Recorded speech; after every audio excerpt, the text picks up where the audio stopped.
Ang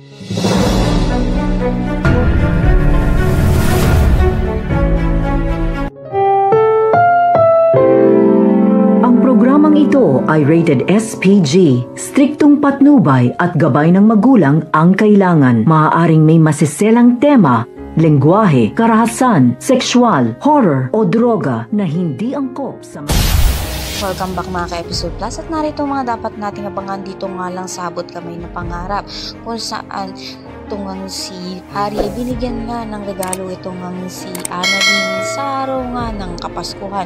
Then deserve naman nga raw nito na makareceive ng regalo. Sa kabilang banda naman nga ay magkakausap at magkakalapit na nga muli ito nga si Lynette at ito nga si Doc Peñag.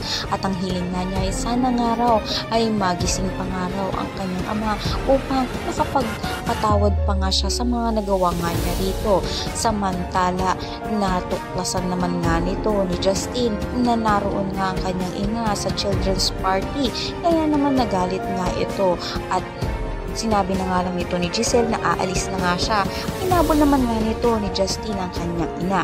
Yan ang pakatutukan nga natin kung lalambot na nga itong ang puso ni Justin para nga kay Giselle at patawarin niya na nga ito. Lahat na yan ang mga natin. Maraming salamat din.